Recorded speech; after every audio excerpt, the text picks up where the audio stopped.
I think we're about ready to begin. Thank you all for showing up on a warm summer day here.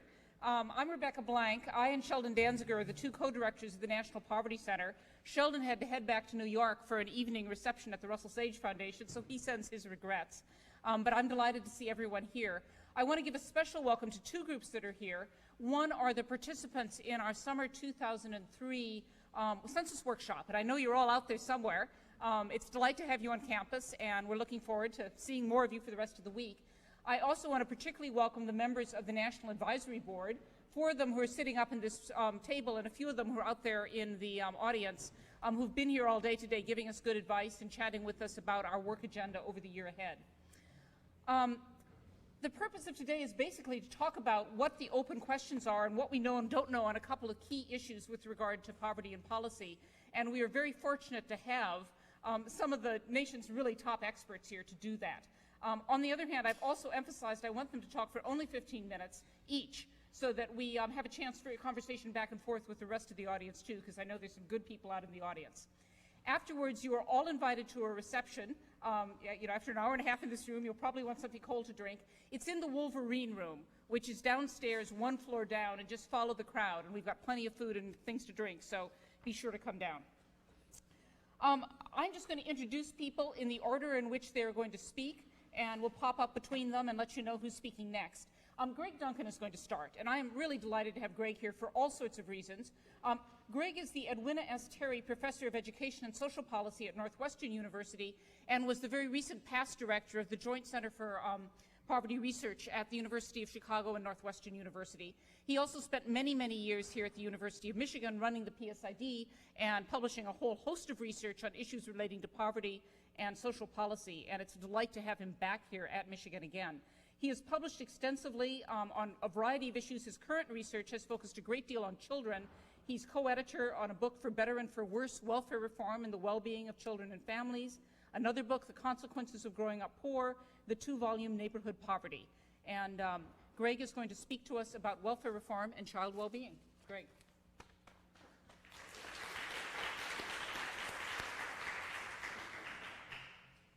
Thank you, Becky. It's a great pleasure to be back, to see many dear friends out in the audience. I don't get back often enough. I hereby resolve to come back more frequently. Becky's only given us 15 minutes, so let me dive right in. I want to talk today about how welfare reform and welfare employment and employment policies more generally have affected children. It's research that is part of the Next Generation Project. I normally skip over this slide very quickly, but the president of the lead organization in all this, MDRC, is sitting in the audience. So let me dwell on it for a minute. MDRC is a remarkable organization that has conducted many welfare-related experiments over the last 10 years and has put together a project trying to synthesize what we've learned from these projects.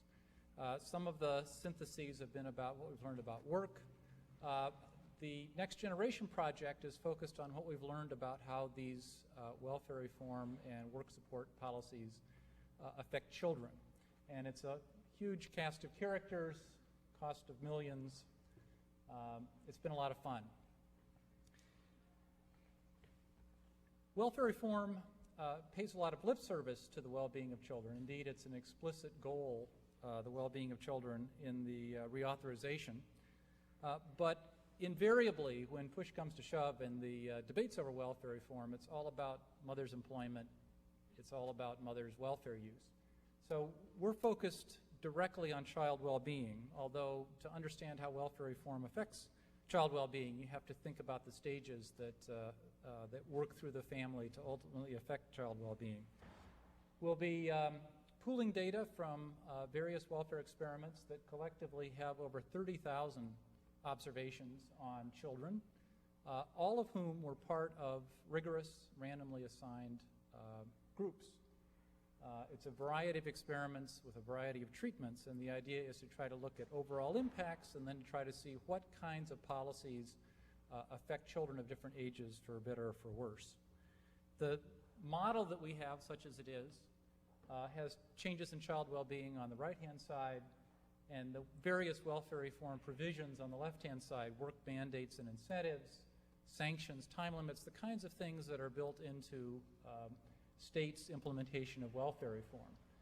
There are no direct effects of those provisions on children, but there are indirect effects as they operate by changing the mother's employment, the family income, welfare receipt, and you can think about those changes in turn affecting how the family operates, how much money it has to provide cognitive stimulation for kids in the home, how much support it has to buy what kind of child care arrangements, what sort of after-school activities the family can provide, how income and time use changes in the family that ultimately might affect child well-being.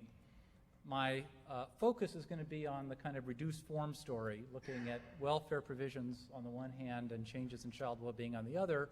There's a process story that we may get to in the discussion period, but I'm going to be focusing on the kind of bottom line impacts. We want to pay particular attention to developmental kinds of issues, child developmental kind of issues, because there are reasons to expect that something as big as welfare reform might well affect different kids differently. We know that kids, when they're very young, are more malleable. Their family environments are all important. They haven't yet gotten into schools, into neighborhood kind of peer effects. We also know from development that transitions in childhood can be very important. The transition, say, from elementary school into middle school is often a very stressful time. So you might expect a welfare reform kind of changing the employment of the mother to affect those kinds of children particularly. So we want to pay particular attention to child age.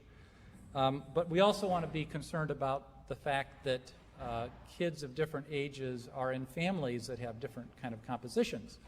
Young children tend to be living in families with younger mothers, so there are a host of family demography kinds of conditions that we want to adjust for when we're looking at the impact of welfare reform on children of different ages. The treatments, all the welfare reform experiments that I'll be talking about were implemented prior to the 1996 overall welfare reform. Some in response to the 1988 Family Support Act, some in response to the various waiver experiments that states set up prior to the 1996 welfare reforms. All of them incorporate elements that were built into the 1996 welfare reforms. Work and employment services, earning supplements were part of some of the experiments and not part of others. Time limits were part of some experiments, not part of others. All were random assignment, and the data I'll be talking about come from assessments of how the children are doing between 2 and 5 years after random assignment. We've done several reports, one focused on younger children, one focused on adolescents. But here we're taking it to a next level of pooling together all the microdata. So we've got all these experimental data pooled together in one big data set so we can examine most directly these issues that we're interested in. We also have more studies than in the earlier reports, and we've got some longer run follow-ups than before. So if you think you've heard all this before, you haven't.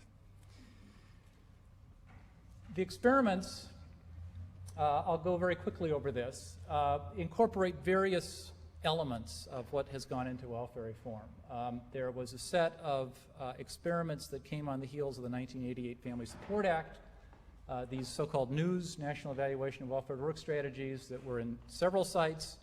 We used data from Atlanta, Grand Rapids, and Riverside because they included the child assessments that provide the kind of outcomes that we're interested in.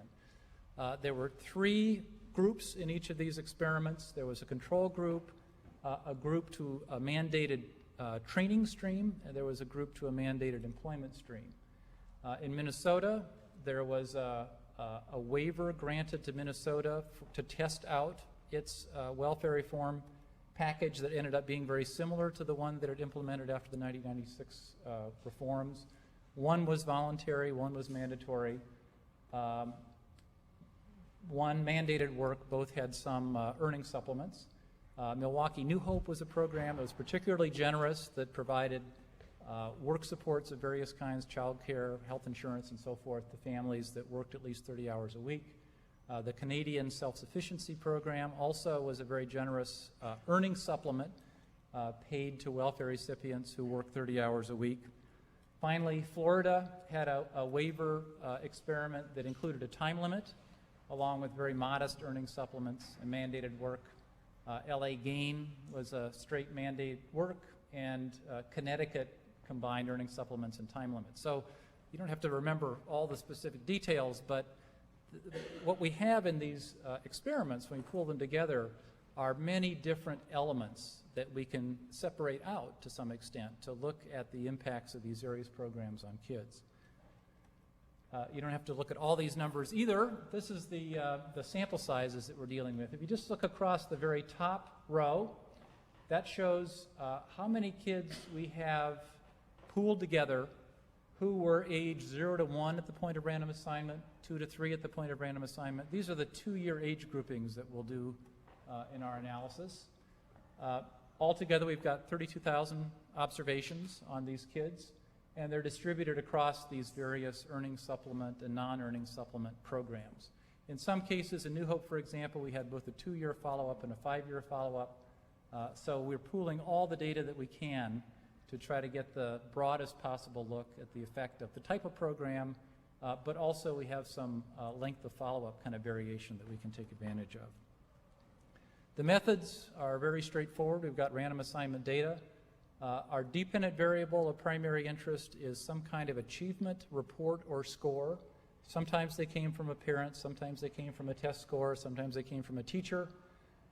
We're pooling all these together and standardizing them, although we do test for reporter effects and don't find any important ones.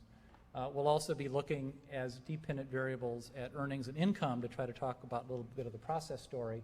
But the key independent variable is basically whether the family was assigned to the experimental group or the treatment group, and we want to distinguish that according to the age of the child at baseline. So that's really the key variables we'll look at. We control for a host of things, but since it's random assignment, those things are basically uncorrelated with being assigned to the treatment group or not. Here are the key results. Look first at the all column. So we've got the dependent variable is a standardized achievement report from some source, parent or test score or teacher. I see 5 minutes, thank you. And what we're doing is looking at the difference between the experimental group and the control group according to the age of the child at baseline. So the children who were age 0 to 1 at baseline had, in the experimental groups collectively, had achievement scores that were about 0.06 of a standard deviation below the control group. Not a very big effect size and not statistically significant. So there's essentially no difference between the experimental group and the control group, kids who were 0 to 1 at baseline. You do find significant positive effects for the 4 to 5-year-olds, almost significant effects for the 2 to 3-year-olds. So these preschoolers at baseline, most of whom made this transition to elementary school, are the ones that seem to be benefiting from these welfare reform packages. Not much is happening for the kids who are in middle childhood, 6 to 7 at baseline, 8 to 9 at baseline, but then you get to the adolescents. And for the group of 10 to 11-year-olds and almost for the group of 12 to 15-year-olds, you get negative impacts on the order of about 1/10 of a standard deviation.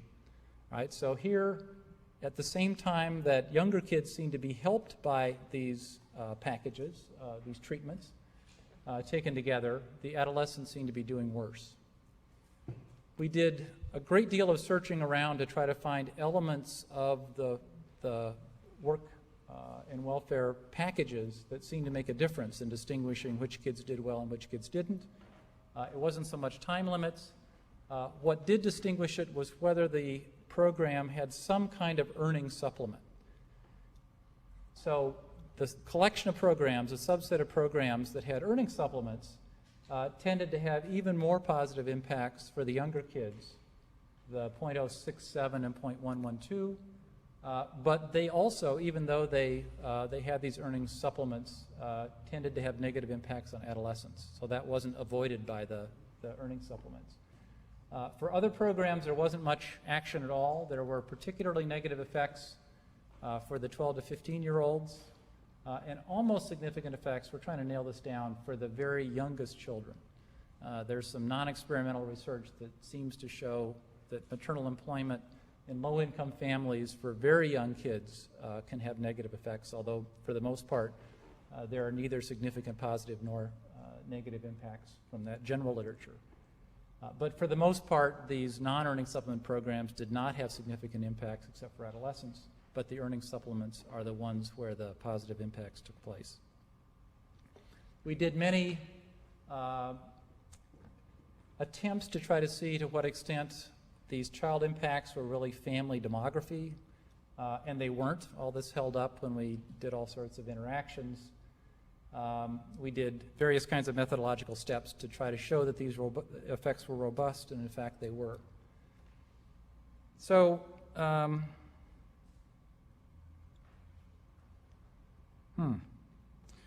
me describe 2 slides that I thought I had, but I guess I don't. And that's part of the process story. If you go back and look at the experimental impacts of the earning supplement programs on family income for kids of different ages, all kids of all ages were in families with significantly higher family incomes, on the order of about $1,500 on average. So these earning supplement programs did indeed succeed in boosting family income.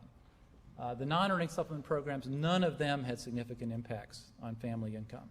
So if you're thinking about what it might be about the earning supplement programs versus the other programs, the fact that family income increased is the one thing that distinguished the 2 groups very sharply.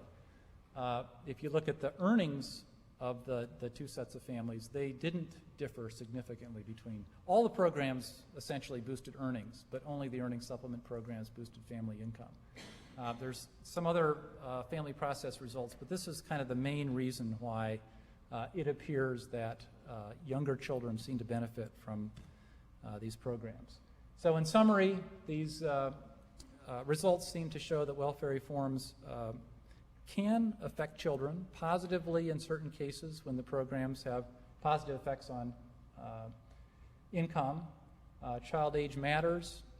These negative impacts for adolescents, though, seem pervasive regardless of the kind of program that you have.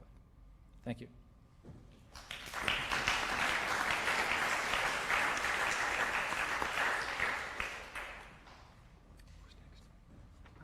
Ron.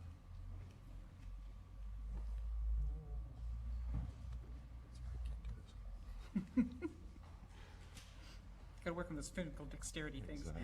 Why don't you do the solitaire? Let's see if we play a group game of solitaire. Our next speaker is Ron Haskins. Ron is currently a senior fellow in the Economic Studies program at the Brookings Institution and a senior consultant at the Annie Casey Foundation.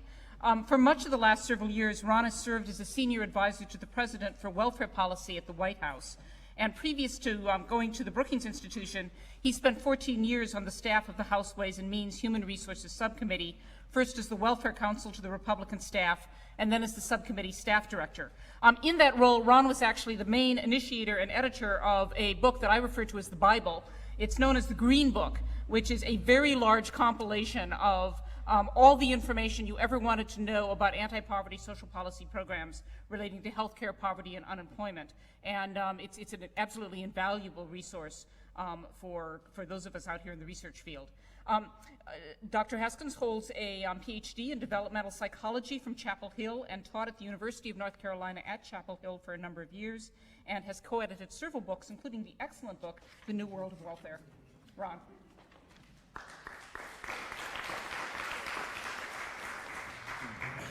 The co-editor of The New World of Welfare, my excellent book, was none other than Dr. Blank. I have a feeling she might be somewhat biased in her judgment. Like Greg, I'm happy to be here. You have no idea how wonderful it is for a Republican to appear on college campuses, especially a moderate to conservative campus like the University of Michigan, and tell y'all to eat your spinach. It's just delightful. So I had the great opportunity to give a talk at Yale last week, and I got hissed and booed, but nobody threw anything, so there was no injury done. But today, I only have to describe. In fact, the title for my talk would be Status, Issues, and Prospects of the Welfare Situation in Washington. Many of you probably know that Congress passed quite a sweeping piece of legislation in 1996 that changed not just the main topic of conversation here, the Aid to Families with Dependent Children program, and replaced it with a new program called Temporary Assistance for Needy Families. But there were sweeping changes in many, many, many other aspects of the nation's welfare programs. And curiously, they get very little attention. The changes in supplemental security income for children, for example, were really quite massive. There are probably 150,000 or more children who would have been under SSI, supplemental security income, which would guarantee them a large cash benefit, plus Medicaid. They would have been on SSI under previous law, and they're not on as a result of the changes. Similarly, welfare programs for non-citizens were more or less ended, and there are several million non-citizens who would have been on Medicaid, SSI, the new TANF program, and a number of other programs who are no longer qualified for welfare. So it was really quite sweeping changes in legislation in 1996, and I just want to draw your attention to the fact, especially those of you who are thinking about a dissertation, some of these other areas are almost untouched, and so it would be a very interesting thing to look at the effects of these legislation. By contrast, as Doug's presentation suggested, with 30,000, I mean, this is a spectacular number of subjects, the TANF part of the legislation, the Temporary Assistance for Needy Families, I think has probably been the single most studied program in the history of American social policy, at least for empirical studies. And it's an amazing thing. We put money in the original legislation, and many foundations have poured a lot of money into studying the effects, so we do have a lot of information. So when we passed the legislation in 96, we said in 2002, Congress will come back to major parts of this legislation and pass it again. For those of you who study policy, this is a typical thing that Congress does. There are some programs like Social Security and unemployment insurance and Medicaid and other programs that are permanently authorized, so they never have to, Congress doesn't have to go back and do anything, never has to look at those programs again. But many programs Congress does what's called a sunset, and they require you to go back at some point and reauthorize, and if you don't, the authority to spend money ends. So on February 1st of 2002, the authority to spend money on TANF and child care and several other more modest programs in the 1996 legislation would have ended, and Congress failed last year, as I'll describe in just a minute, to actually reauthorize the legislation. So Congress had to pass special legislation to justify spending. Otherwise, there would have been no legal authority for Congress to spend money on TANF and child care and other parts of the legislation. And that's where we are now. What happened last year is the President introduced a bill very early in the session in February. The House acted pretty quickly. The House passed a bill by May, and it went over to the Senate. And as some of you may know, especially those of you who study politics, the number one rule about the United States Senate is that it moves at a stately pace, and often a glacial pace. And for whatever reason, politics aside, I'm sure played no role, the Senate did not take up the welfare reform bill last year. So Congress was forced to reauthorize the legislation several times, and we're on temporary, kind of renewal, short-term renewal of the 1996 legislation. And Congress is back at it again this year. The House passed a bill, in fact, numbered H.R. 4, which was the number of the bill in the House way back in 1995 when we first passed legislation, and sent it to the Senate. And the Senate will soon notice that the bill is there. It's been about 6 months now. So pretty soon they'll notice that it's there, and they may actually do something, as we'll talk about in just a minute. Now, what I've tried to do in this, there are issues. There are probably 100 issues. But these are the issues that have caused the most difficulty. And we know this because as the bill went through the House, actually the day the President introduced, he did not actually do a bill. He did a report that gave the outlines of a bill, and then the House actually wrote the legislative language for the bill. And both in the case of the President's report and the legislative language in the House, the argument began immediately. Literally the afternoon of the President, he unveiled this at a community center in Washington, D.C., And the debate has continued ever since. And these have remained the major issues that Congress is focusing on. And when the Senate passes a bill, which, by the way, I think there's at least a 50-50 chance that the Senate, at least the Finance Committee that has the first jurisdiction over the bill, will pass a bill. They've actually scheduled what's called a markup, where they actually write the first draft of legislation in committee, and that has been scheduled for July 21st. We can pray and hope that they will actually meet on July 21st and pass a bill, and then it would go to the Senate floor. That bill will be quite different than the House bill. They could not get the House bill through the Senate for reasons I'll describe in just a minute. And so it will have to go to a House-Senate conference, and then the House-Senate conference will report back a bill to both houses of Congress, and that probably will be 48 hours before the end of the Congress, which will probably be in late October or early November, perhaps even later. It's hard to tell when the Congress is going to adjourn, especially in a non-election year. So these are the issues that I'd like you to focus on for just a few moments with me, and you'll begin to get an idea of the debate in Washington and somewhat of an idea of the role that social science research is playing in the debate. And I would say, if you could imagine all the various factors that influence legislation, typically social science research is a little sliver of the factors that members consider when they vote. And we have this huge research enterprise and wonderful research, but often that research does not find its way into the legislative process. So again, for any of you who are interested in dissertations and indeed a career, anybody who could figure out how to more effectively apply the results of social science research to public policy would very quickly become famous and much in demand. So write that down. The work requirements. By far the major focus of the 96 legislation was to increase work, which would not have been very difficult because there was very, very little work before the 1996 legislation. And there were what at the time seemed to be very, very strong work provisions. And these work provisions consisted really of 4 categories of requirements that were in the statutes and that were interpreted in the regulations. The first one is a percentage participation standard, and under this standard, Congress actually specified what percentage of the state caseload had to be in an employment or training activity of some kind, and mostly it had to be work. There were serious limits on education, as we'll discuss momentarily. And under current law, this percentage is 50%, but there's a big caveat here that we'll get to, and that is the caseload reduction credit. The caseload reduction credit in the 96 legislation, actually we first had this debate in 95, many governors argued that the real purpose of welfare reform is to help people get off welfare. So who cares how many people are in an employment program or a training program or work program? If the caseload goes down, that's the purpose of welfare reform, so you should get credit for it. So we wrote into the law a provision that the states would get credit for a reduction in the caseload. Since that time, as many of you probably know, the caseload has declined by about 60%, which is completely unprecedented, never happened in the past.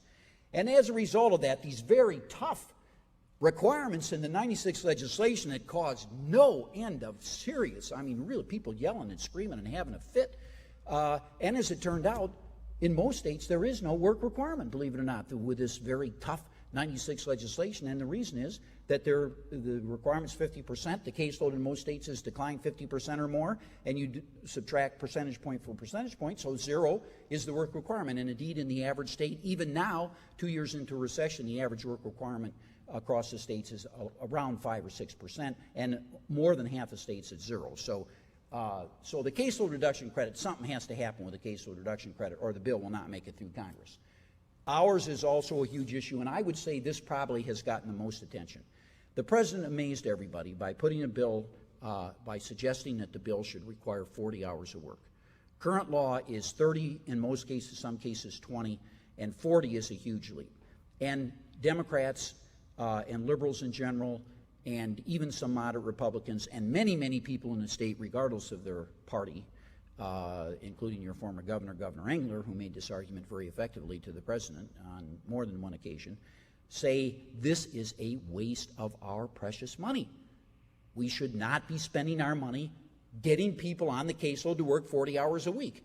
And Judy Garan has been mentioned from MDRC. Gordon Berlin from MDRC testified before the Finance Committee that research showed no benefit to the difference between 30-hour work requirement and a 40-hour work requirement. So why in the world do we have a 40-hour requirement? And the answer is that Republicans thought that taxpayers tend to work 40 hours a week, so it was only fair for welfare people who, after all, get their benefits from taxpayers to work 40 hours a week. And secondly, that most mothers who leave welfare have low earnings, around $7.50 an hour, and they need to work full-time in order to escape poverty. So you can decide for yourself which one of those sets of arguments you like the best, but this has been a very big issue. Now, 40 hours will not make it through the Senate. I mean, that's the way it is. So there will have to be some compromise. The bill the Senate favored last year and that actually passed in the committee was 32 hours. I tend to think that Congress probably could compromise it somewhere around 34 or 35 hours. That would be better from the state perspective than 40 hours. It wouldn't take quite so many of the resources to spend to keep people in work for 40 hours with no known benefit. So that I think a compromise along those lines could happen. Education is another huge issue. A lot of people think education is important. We had this debate in 1996. Republicans argued education is not worth it. In fact, education is basically a holding action. It shows how states, like the Senate, can move at a stately pace. They put people in the classroom, people who have already failed in education, and teach them literacy skills or English as a second language. What they need to do is to cause them to work. What works is work. And that was the expectation. We now have experimental results. The news evaluation that Greg told you about that presents experimental results that directly compare these two choices, and the experimental results demonstrate that what works is work, that people who are in mandatory immediate work programs tend to go to work at higher rates, and they leave welfare and their public savings larger than in programs that emphasize education. And that seems to continue for a number of years thereafter. So, but the Senate would like to have a lot more education. It's 1 year under current law. Their restriction, people do not count toward the work requirement unless they're in education for 1 year or less. And there are also percentage standards that limit the number of people counting toward the work requirement that can be in education. And the Senate would like to expand this actually to allow in some cases for people to go to college on welfare. And there's no way that that's going to pass the House, no way that it's going to be signed by the president. And indeed, in the House bill and in the president's original plan, education is cut back to what basically amounts to 4 months, even less than under current law in most circumstances. So education has been a very fiery part of the debate. And again, there's going to have to be a compromise. And the compromise that seems obvious to anybody who thinks about this clearly is current law. It's approximately halfway between what the Senate wants, or what Democrats in the Senate want, what Democrats in the House want, and between what Republicans want. And it's already been tried and true, and so let's do current law. So the compromise is not that difficult. The second issue is child care funding. And here again, very fiery debate. We increased child care funding dramatically. In fact, I would say to this group that the last 5 or 6 years, and when we look back in retrospect, will be taken as the golden age of funding for child care. Funding for child care has almost doubled over the last 5 or 6 years. Funding for Head Start has doubled. There's a ton of money out there for child care. I mean, obviously, speaking at a university campus, it's not enough, but it's a lot more than it used to be, and now there are no increases in sight. So Democrats began by suggesting in the Senate that we should spend at least 12 or 13 or 15 billion dollars over 5 years on child care. There's no way that's going to happen. I think there could be a compromise at about 2. The president's plan was no increase. The House has proposed a $1 billion increase. If you include other categories of money that are a little soft, you can get it up to $2 or $3 billion, but it's really only $1 billion in guaranteed funding. So there'll probably be a compromise between the House and the Senate. The Senate's at 15, the House is at 1. I think 2 would be a reasonable compromise, so I predict it'll be somewhere around $2 billion, especially given the current budget situation. The third issue is marriage, and actually, although this has caused a tremendous amount of consternation in the press and elsewhere, I think the debate is basically settled. The president's policy was quite reasonable from the beginning. It was that we were going to spend roughly $1 billion federal money over 5 years for any state or organization in the country that wanted to promote marriage, especially among low-income families, that they could do it and they would have to evaluate it. So we could find out if there are ways to promote marriage among low-income families. And it's undeniable that the benefits to children would be very great if they live in happily married 2-parent families. And interviews, Sarah McClanahan was here, I don't know if she's still here, but she's done research that shows quite clearly that marriage is a model for low-income families. It's an ideal. They would like to be married, both the males and the females. So if they want to be married and married would help them and their children, makes sense to try to promote programs that would help them do what they say they want to do. So that will definitely be part of the legislation, and we'll have all kinds of interesting experiments. And some of that money may even wind up in Ann Arbor supporting doctoral dissertations by people in this audience. There are also several second-tier issues. The Democrats, I mentioned non-citizens. Democrats would like to restore some non-citizen benefits, particularly Medicaid for children. Another one is that there's a big dispute over measuring child well-being, about what kind of measures we should have, whether it be nationally representative or we should focus on data for individual states. And also there's a big issue over what are called super waivers, which would give the Secretary of HHS and probably other secretaries of housing and labor and perhaps even education a lot more authority than they have now to waive statutes, so that states could themselves propose changes in these statutes that would be designed to help people get to work and to coordinate money more effectively. So these are the issues that Congress is fighting over right now. I can tell you after years in Washington that the magnitude of the differences between the House and the Senate and between Republicans and Democrats on these issues is really not that great. It may sound like it to you that the difference between $15 billion and $1 billion, but Congress settles differences of this magnitude on a regular basis. So if the Senate meets on July 21st as scheduled and produces a reasonable bill, the House and the Senate will get to a final bill, and we will have welfare reauthorization for 5 years. We'll have the money for marriage that will support lots of demonstration programs and research. There's $15 million a year for research in the bill. So we'll have lots of good things that will be guaranteed for the next 5 years if Congress will pass the legislation, and I think it's well above 50-50 that it will pass. Thank you very much.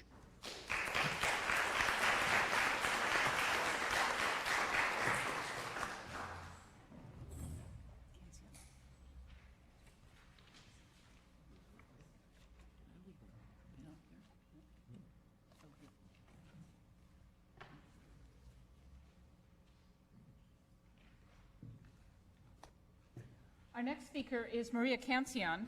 Maria is a professor in the School of Social Work and the La Follette School of Public Affairs at the University of Wisconsin-Madison. She received her PhD in economics from the University of Michigan, so she's also coming back to campus, and it's good to have her back. Much of her current research focuses on the impact of public policies on the economic well-being of vulnerable families. What she's probably best known for recently is that she's principal investigator, along with Daniel Meyer, for the Child Support Demonstration Evaluation, an experimental evaluation of Wisconsin's unique approach to the interaction of child support and welfare.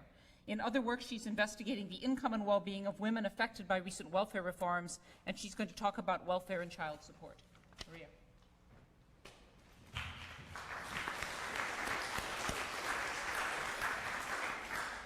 Thanks. It's nice to be back, though I got to say, facing some of your old professors is not nearly as much fun. It makes you not feel like the grown-up that you otherwise feel like. I'm going to talk about a topic that's a little bit more narrow than some of the other folks have addressed, and so let me just spend a couple of minutes talking about why you might care about child support, because I'll admit that before I arrived at Wisconsin, I didn't really care about it particularly, so it took me a while to get interested. I think particularly in the current welfare reform, the current welfare context, child support has become increasingly important for at least 3 reasons. One is that given time-limited cash benefits, we have to start paying a lot more attention to non-welfare sources of income for vulnerable families, and child support is a key one of those. Another one that's also related to time limits is that many of our approaches to child support and welfare and their interaction in the past were based, I'll argue, on a mindset that maybe made sense when welfare was a long-term option, but may really be what we call penny wise but pound foolish in the context of time-limited welfare, when we have to treat families in a way that sets them up to be independent. We don't want to intervene in a way that might make sense from a fiscal perspective in the short term, but not in the long term, and I'll try to kind of fill in what I mean by that. And the third is that Ron talked a little bit about marriage. One of the things that has really arisen in the last 10 years is an increasing focus on involving fathers as well as mothers in the welfare and in the well-being of vulnerable families. And child support and the paternity establishment child support system is one of the key ways that we intervene in issues of marriage and mothers' and fathers' responsibilities for their children. And one way to think about welfare reform is that it's been a renegotiation of what we expect mostly of mothers. in terms of what they need to do, not just care for their children, but provide economically for their children. And in that context, I think it becomes really important to think about what we expect of fathers and how our expectations about mothers and fathers are related. So for those reasons, even if child support per se doesn't strike you as particularly interesting, I think it's increasingly important for folks that are interested in poverty. I'm gonna, oh, I don't like it when it does this. I'm gonna talk a little bit about policy context. This is the difficulty of using somebody else's computer. Policy context, and then design, and then some selected results. I'm gonna say the same thing that Greg did. Usually I skip over this slide very quickly, and I just say there's lots of names here, and what that should let you know is that the research I'm gonna talk about is the product of many, many people's efforts. But since two of my National Advisory Board members are on the panel, and Robert Willis is maybe not in the audience, but here on the faculty, I'll acknowledge especially that we draw not only from a bunch of researchers at Wisconsin and elsewhere, but also from a really strong National Advisory Board that's really helped us kind of pull this together. Let me tell you just a little bit about Wisconsin's welfare reform program in general, especially given what Ron said about how work requirements aren't really that big of a deal in many places. That may be true in many places. It is not true in Wisconsin. In Wisconsin, most people who are on welfare are in what we call the community service jobs, or at least most people who are receiving a cash benefit. And to be in community service job means that you are working at least 30 hours a week. And for every hour that you don't show up for your job, you are docked at the minimum wage. And we have sanction rates that run about 40%.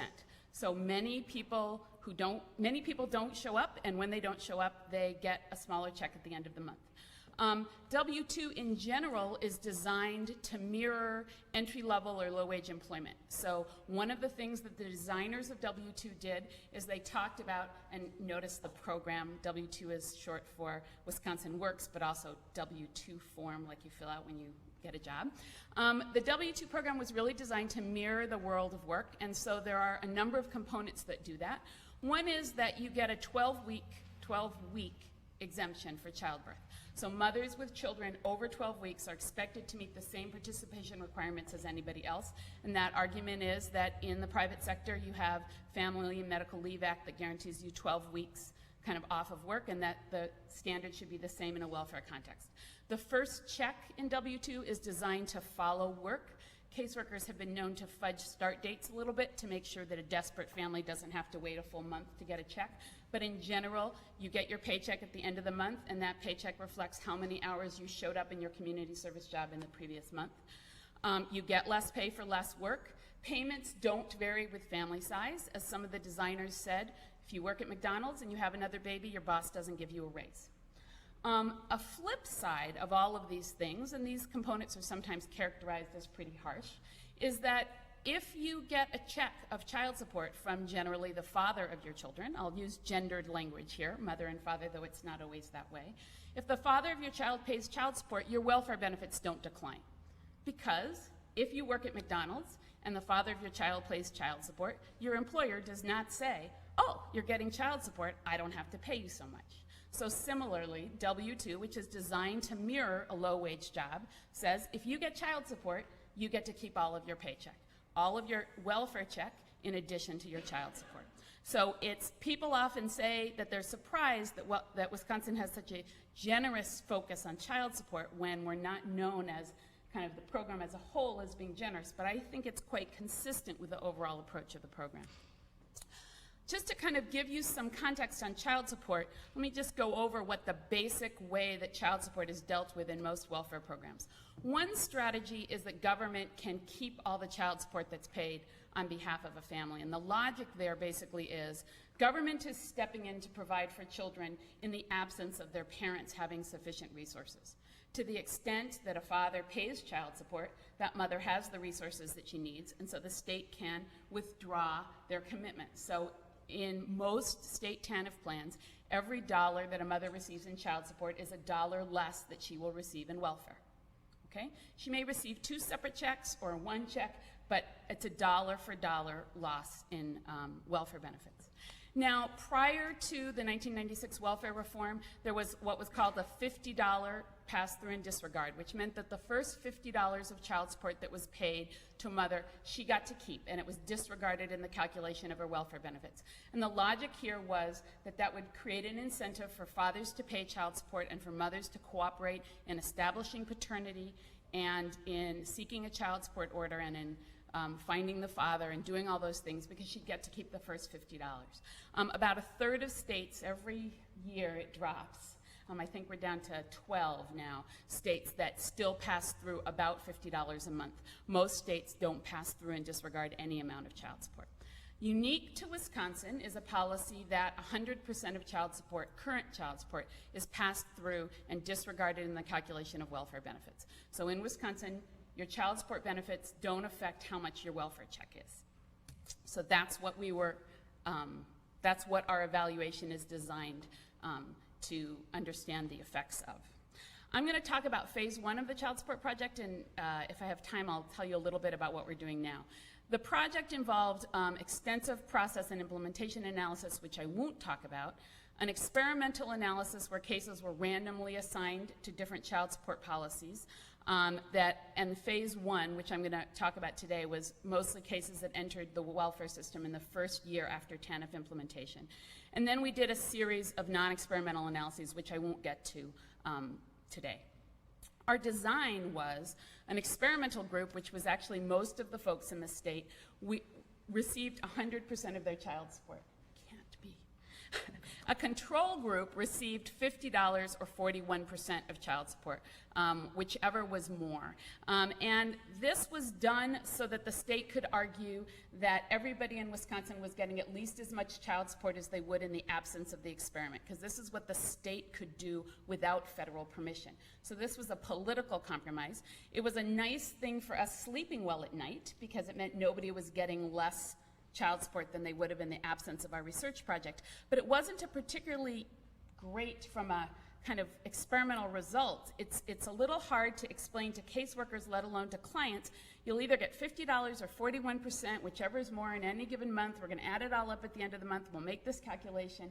Or if you're in the experimental group, you'll get everything. The most policy-relevant contrast really would have been if the control group had gotten nothing, which is what's true in most states, and the experimental group had gotten everything. But that's not what we got. This picture kind of shows you, if you were in the control group, you'd be on the pink line. If you were in the experimental group, you'd be in that dark blue line in terms of how much child support you'd receive given how much was paid. So what we're identifying is the effect on different outcomes of being in the control or the experimental group. Not as much of a contrast as we would like. Quickly, we use administrative data. We have a panel survey, the Survey of Wisconsin Works Families, and we also did a survey of W-2 and child support workers, and we had focus groups and some ethnographic components as well.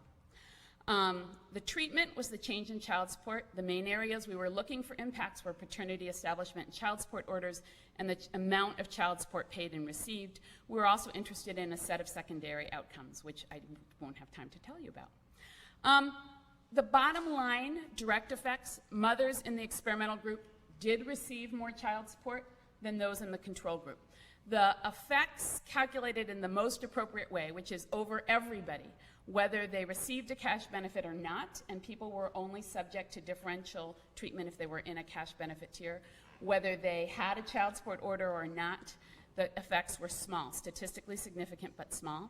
They were substantially larger for people who entered in a cash tier, and they were substantially larger for people who were new to the welfare system. A group that we looked at with particular interest because a lot of people felt that after a history of non-cooperation with child support, it would be very difficult to get people to change their patterns of behavior when they had already made decisions not to establish paternity or a child support order. We also found some tendencies for fathers to pay more child support, to be more likely to pay support. We found faster paternity establishment, and overall no effects on government costs, and I won't give you those details. In your handout, but I was not planning on going over, are the kind of empirical results that kind of go over, kind of provide the evidence for that summary that I just gave. Let me just skip. I don't like to skip limitations, but I will. Let me skip just straight to what I think the policy conclusions of this are. What we think the main conclusions of the evaluation are that when their children benefit directly, fathers are more likely to pay child support, and mothers and fathers are more likely to cooperate with the system. I had that misfortune of not following Sheldon's advice, and once talking impromptu to a reporter who asked me what the theory behind this experiment was, and I said, and he quoted me, "The theory is people aren't stupid." And what we meant by this, not what I was taught by my professors here, but what we meant was, in the old system and in the current system in most states, low-income fathers, because most of the fathers of these children are low-income, face a choice between paying child support through the formal system and not having their children receive that money, or paying it informally under the table, benefiting their children, but accruing arrearages and legal consequences and large debts. And so they really are faced with two bad choices. It turns out both moms and dads cooperate a lot better when you give them a good choice. The other thing that we found is that the anticipated short-term government cost savings, and we say anticipated because we don't actually find that this is expensive, may result in long-term loss of support. In particular, when people don't get their child support, they're less likely to establish paternity. In the context of time-limited cash assistance, you really have to be confident that you're going to save money as the government by retaining child support over that short period when someone's going to be on cash assistance, because you're disrupting their ability to receive child support in the long run. And last but not least, I'll leave you with a question that maybe Ron will follow up on, I don't know, which is that one of the challenges we're facing is that there are inherent difficulties in making reasonable demands on fathers. All the efforts to increase child support, it's about taking money from the fathers of these children and giving it to the mothers of these children. And most poor mothers have had children with fathers who are also low income. And so it really is a question of taking money from one low-income person and giving it to another low-income person. And I often find myself essentially arguing that two wrongs make a right. As long as you're not going to give mom cash assistance, which some of us still think is wrong, then you should also require fathers to pay up. Finally, I'll leave you with the website where you can get the 1,200-page version of what I just tried to do in 15 minutes.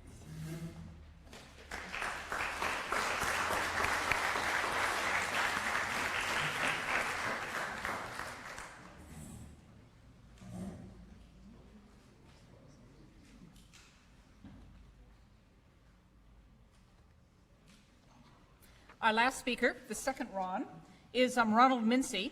Dr. Mincy is the Maurice V. Russell Professor of Social Policy and Social Work Practice at the School of Social Work at Columbia University, and has published widely on income security policy, the urban underclass, and urban poverty.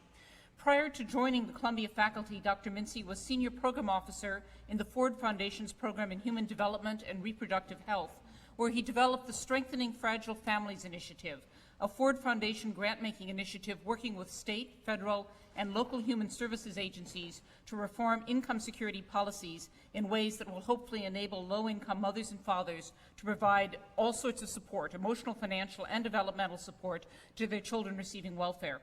Most recently, a lot of Ron's work has focused around low-income men, and particularly men of color, and their problems and challenges within the low-income labor market, which correlates closely, obviously, with the whole question of fragile families and low-income moms as well. Ron.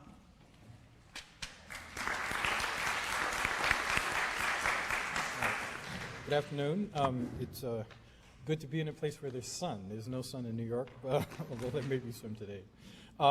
My paper basically wants to enter the debate. If Ron Haskins had done his paper a year ago, the issues that were important in welfare reform, when he got to talk about marriage, that issue was framed whether we should do marriage or responsible fatherhood. And I noticed that in his chart, the responsible fatherhood was gone. So in the debate about strengthening family programs in welfare reform, these two directions, whether the administration should be promoting marriage or connecting fathers to their children, they've really been posed as opposites, as competing agenda. And what my paper is really about is whether or not that is true. The paper I was part of a panel that worked with the administration to try to figure out what would programs to promote marriage to low-income families actually look like. And we made some very early critical decisions. One, not rocket science, was that the couple had to be romantically involved. What this paper is basically takes that insight and thinks about, looks at a population of unwed parents, tries to predict whether or not the unwed parents are whether or not they are romantically involved, and then say, for those who are romantically involved, they are eligible then or likely to be assisted by a marriage promotion program. But for those who are not, they might well be assisted by a responsible fatherhood program. And then what can you expect from programs that serve these two different populations? So I have before you a set of charts which I want to run through very quickly. And the first looks at the sample characteristics, and this is table 1 in your handout, of unwed parents. These are parents who have had a child out of wedlock at least 12 months ago. So the children on average are between 12 and 2 years old. And these are the sample characteristics of this population. First of all, about 64% of the parents say that they're romantically involved, and just under 36% say they are not romantically involved. About 60% of the parents are African American. The mean age of the dads are about 2 years older than the mothers. 60% or more have graduated from high school.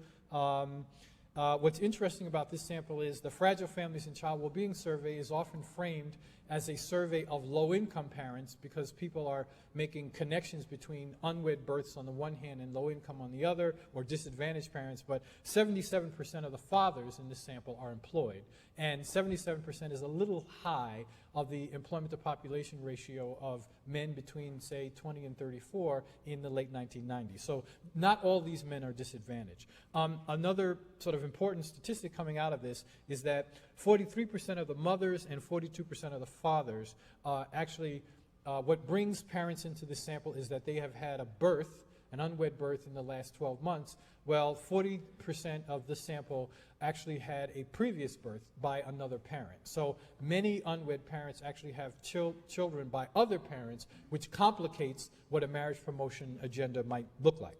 And then finally, quickly, 72% of them had established paternity, and then they lived in states which on average had a $300 welfare benefit. So the first thing that we do in this paper is try to ask the question, can we predict the characteristics, even though they've had an unwed birth within, say, 12 months to 2 years?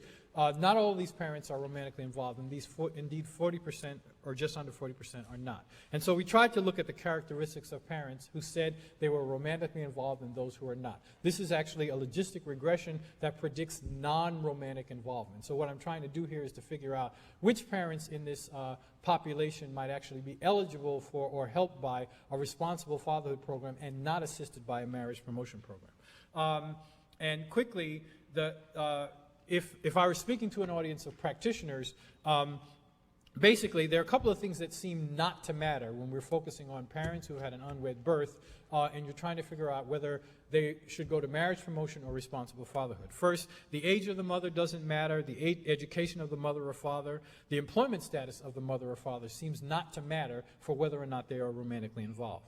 The ethnicity of the mother or father, whether or not the mother had a child by another partner, and the generosity of the state's TANF program or the effectiveness of the state's child support program. These are factors that seem not to matter when we're thinking about predicting romantic involvement among people who have already had an unwed birth together. On the other hand, the things that do matter are race. 53% of those who are not romantically involved, that is, an African American partner, increased the probability of non-romantic involvement by 53%. If the father had a child by another partner, it increased the probability of non-romantic involvement by 56%. And then things that increased the likelihood of romantic involvement were whether or not the couple had already had, whether or not this was the couple's second child, whether or not the father contributed to the, during the pregnancy, whether or not the father was supportive of mothers, which meant that whether he helped her achieve her goals, was fair when they had disagreements, indicators of quality of relationship, and finally, whether or not the couple had established paternity. So the basic idea here was that it's relatively easy to predict, based upon these sample characteristics, whether the parents are romantically involved or not, and that seemed to be a sensible screen for whether or not they should be going to a marriage promotion program or a responsible fatherhood program. Now, the reason why this is an important sort of implementation, if not policy question, is that obviously we're having about 30% of all children in the United States are born as a consequence of an unwed birth, and that means that we are increasingly going to be experiencing unwed births in the United States. And the question is marriage promotion important for everyone, or likely to be effective for all of those parents? And if not, do we do nothing? Well, it seems again that you can predict which of the population is romantically involved, and then based upon observable characteristics, and you know where to send them. But the other question is, could you increase the financial or other kinds of involvement of the father in the life of the child if you served those who are not romantically involved in a responsible fatherhood program, or through a responsible fatherhood program? The final thing I want to say before going to my last set of comments is that these characteristics about that predictors of non-romantic involvement, some people like to stretch those characteristics to say that, well, if this man is not supportive of his partner, if he didn't contribute during the pregnancy, if he failed to establish paternity, he's not only not a good candidate, so sorry for the double negative, he's not only a poor candidate for marriage, but he may actually be a poor candidate for a father. And so this is somebody who you want to, who we don't know whether it's effective to work with this person at all. So the next table shows some descriptive statistics for men who are not romantically involved with the mothers of their children, and at best they are candidates for responsible fatherhood programs. The first thing I want to point out is that there is actually a distribution. The first set of characteristics here is whether or not the father had an overnight visit with the child. And an overnight visit is a more autonomous sort of visit as opposed to visiting the child in the mother's home. And so these are relationships between parents. They are not romantically involved, but by the time the child is 2 years old, he's taking the child home at least once during the year in order to have an overnight visit. There's actually a distribution of them who about, let's see, 38% of them have weekly contact with their children, 24% have monthly contact, 54%, a little over half of the fathers who are not romantically involved with the mothers of their children, still had overnight visits with their children. And there are other interesting characteristics which I won't go into now, except that to point out that among fathers who are not romantically involved with the mothers of their children, 51% actually had a multiple partner fertility. So again, one of the predictors of non-romantic involvement was if the father had a previous child by someone else, and this is actually, it may be a huge impediment to marriage or to romantic involvement, but whether or not it's an impediment to the payment of child support or visitation for the child is another issue, which I want to turn to now. So what these results basically do is look at the predictors of an overnight visit. That is to say, whether or not during the course of the year there was at least one overnight visit between the father and the child. And what I would like to have done, and what we'll be able to do in future work here, is to look at the impacts of a variety of factors on how many visits actually took place. But because of limitations of the data, I was only able to look at whether or not there was at least one overnight visit. And again, a couple of things show up that are interesting. So African American fathers, while they are less likely to be romantically involved with the mothers of their children near the birth of the child, are almost twice as likely than white fathers who are not romantically involved to have overnight visits with their children. And this is sort of continues a very slim line of literature that looks at patterns of family formation and maintenance. Some other work that I'm looking at are looking at sort of how do African American families arrange for the support and nurturing of their children. And again, we find this phenomenon where African Americans are less likely to cohabit during the birth of their child. They're less likely to marry. But even after their romantic relationship is over, the father tends to have contact with the child, even after the romance is done, and even as the children age. And so, one of the things again that makes this whole debate, that is now no longer a debate, about whether or not public policy will use strengthening families' money to support responsible fatherhood, is that 70% of African American children are born out of wedlock. And so if African American children are going to have contact with their fathers and get support from public policy to do so, it's really important to have some of that occurring through responsible fatherhood, because very few of them are romantically involved in the lives of with the mothers of their children near the birth of the child. However, again, the African American fathers are then twice as likely to have overnight visits with the mothers of their children. The other interesting things that are going on is that, younger fathers are more likely to have overnight visits. And again, if we look at the predictors of overnight visits, I summarize it in this chart.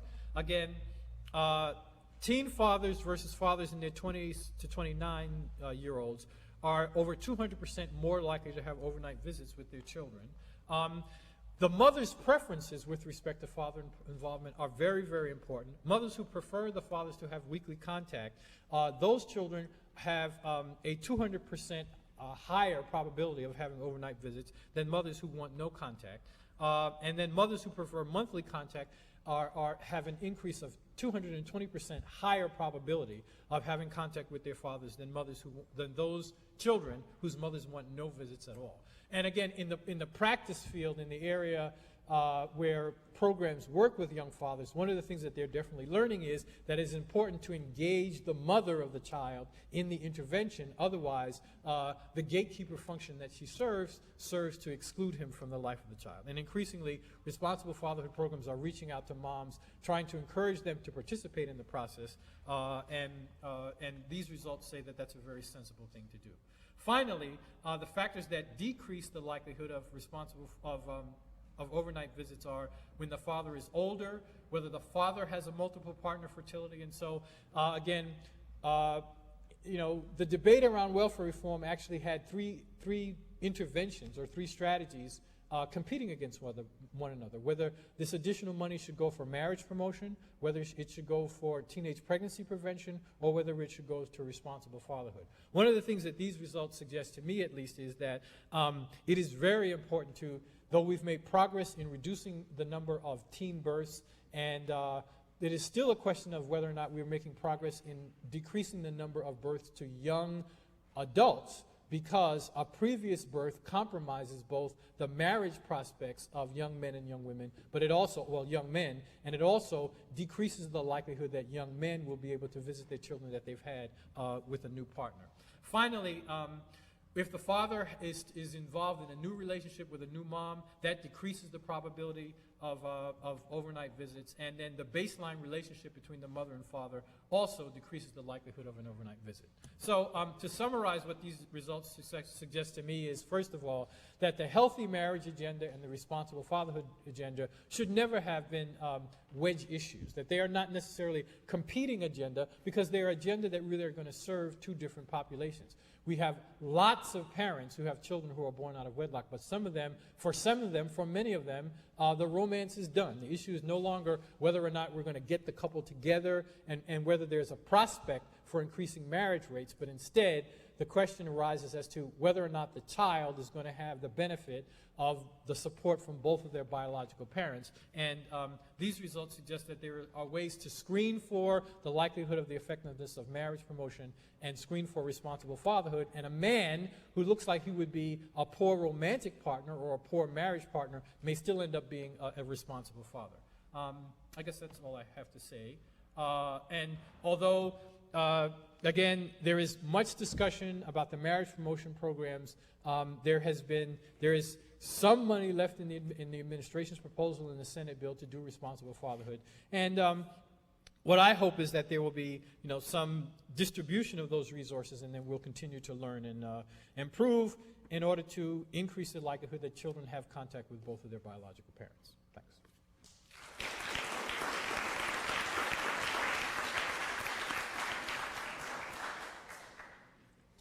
I've been relentlessly timing the speakers because I want to give a little bit of a chance for conversation and for questions back and forth. One of the things I do want to say, which this panel really reflects, is that the first several years after welfare reform, the whole discussion was about the women. It was about caseloads, it was about work behavior, it was about what was happening in terms of income and focus on the household and the women. And what has happened in the more recent literature is an increasing focus on a broader set of variables, and particularly on children and on families and on marriage and a whole set of sort of next step issues, so that this panel sort of reflects how the research literature itself has evolved. Questions, comments, issues that people want to raise? Yeah, Deanna. Why don't you stand up so people can hear you?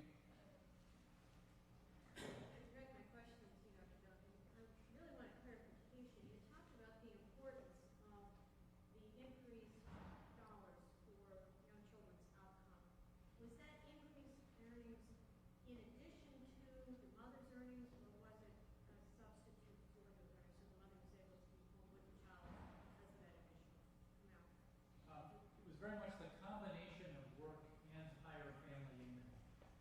That was what characterized the set of earning supplement treatments that had the beneficial impact for the young kids. So it wasn't the mother was at home. She was working, and then supplements either to earnings or some other form of supplementation brought the family income up by $1,000, $1,500, $2,000 a year. Yeah, back here. This question is for Duncan. I agree with you. I'm an evaluator. I don't think that public policy pays much attention to those research that's out there. But one consistent research finding on welfare reform, which never seems to be focused. People away from a microphone, because once they get there. First of all, I would deny the basic premise of your question. If you look at Census Bureau data, there is a spectacular increase between 1993 and 2001 in the earnings of mothers. These are you can do it several ways, but take the bottom 40% of low-income mothers. This is all female heads of families below 21,000. Their earnings have increased dramatically.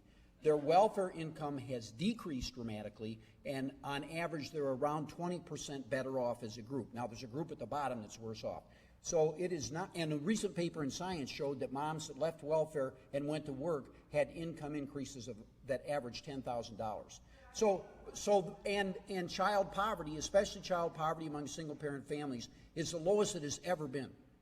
So child poverty among single-parent families and African-American children, the lowest it's ever been. So the strategy does manage to get them out of the poverty. But nonetheless, I will grant the general thrust of your question, which is, okay, so now they're making $13,000, $14,000, $15,000 a year. Is that good enough? And I think the answer should be no, it's not.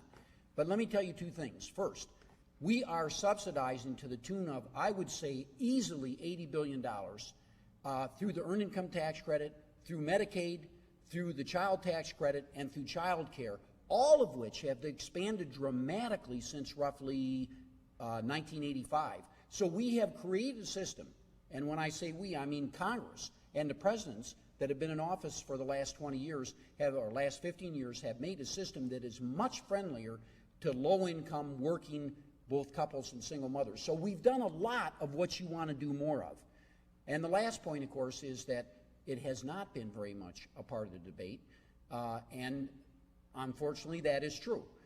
There is, however, one issue that I think you should take some comfort in, and that is that there at last, I think, is an increased interest, especially in the research community, in the kinds of education and training that could help low-income mothers, once they enter the labor force, to move from jobs that pay $7 or $8 an hour to jobs that pay $10 or $12 or $14 an hour. And MDRC, the lady sitting right in front of you, is currently involved in doing a multi-state demonstration.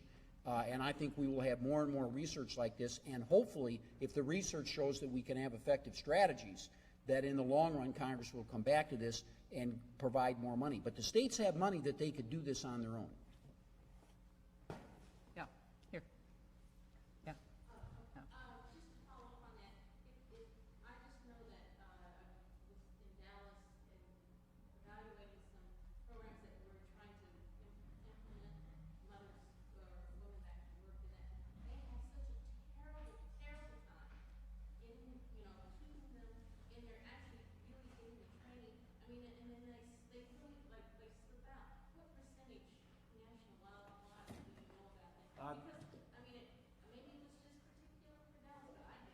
Okay, there have been numerous state studies, at least 40 state studies, and consistent with the Census Bureau data. There have been enormous increases in employment by mothers. If you look at mothers who leave welfare, there's about, at any given moment after they leave welfare, about 60% are employed. And if you look over the period of time, about 80% are employed. So there's some mothers who are not employed at any time, and there are a much smaller group of mothers who are never employed at all. So there's a lot of employment. Their average wages are about $750. On average, as I've already said, they are better off. I mean, these are the national. They don't stay at that. No, they do. They do. On average, I'm telling you averages. National. You got to deal with these numbers.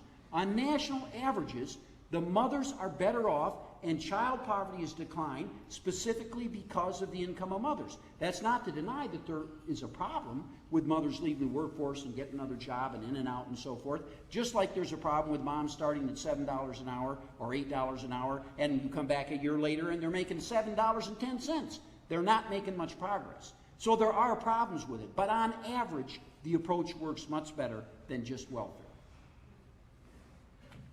Get some other people into the conversation. Yeah, here in the pink dress. Yeah. This is for Greg. I noticed you used an achievement score. It seems to be as a dependent variable. And it seems to be there is some now research beginning to show some of the analysis of child trends, et cetera, has shown among adolescents that there's increasing numbers moving into out-of-home placement. There's a lot more, tremendous increase in foster care. Most foster care families are disproportionately single mothers with very low income, and 2/3 of them are have been on welfare. So shouldn't we be using some other dependent variables in this sort of achievement score? There are other kinds of things that are problematic and maybe particularly manifest with adolescents. One of our reports that focuses on adolescence goes beyond the achievement scores and looks at various kinds of behavior, expulsions, our childbearing, and so forth. And the achievement domain is where the negative impacts tend to be largest, at least in these experiments. So it's there are some negative impacts that show up in some other areas, but they tend not to be as large as in the achievement domain. There is this study, the 3-city study that Ron mentioned, that's showing actually positive benefits for adolescents, which contrast rather sharply. But the 3-city study looks at employment transitions and welfare transitions that happened between 1999 and 2001 after welfare reform was implemented. The studies I talk about are random assignment policy impact experiments. So in one case, you're getting directly the story about the policy impact, not really knowing the full root of employment changes and welfare changes. And in the 3-city study, there were positive impacts on some mental health outcomes for teens. Depression is less, anxiety is less. But that was looking at employment transitions and not able to tie it back to what the policy changes were.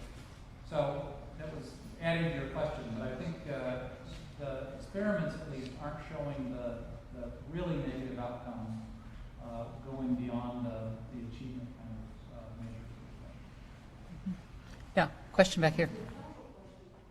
As they move from welfare to work, what is the likelihood that they will eventually earn above the earned income tax limit, which is about $33,000 or $34,000 a year?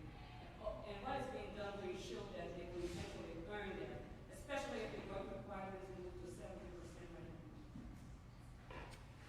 now? I think most people think, I'm not sure I heard this, so correct me if I didn't get it right, but the earned income tax credit, the maximum benefit now for a mom and 2 kids is around $4,200. It's a huge amount of money. There are a number of problems with the earned income tax credit. One of them is not penetration rate. If you put the eligibles in the denominator and everybody gets in the numerator, what's that percentage? And the penetration rate for food stamps is something like 50%.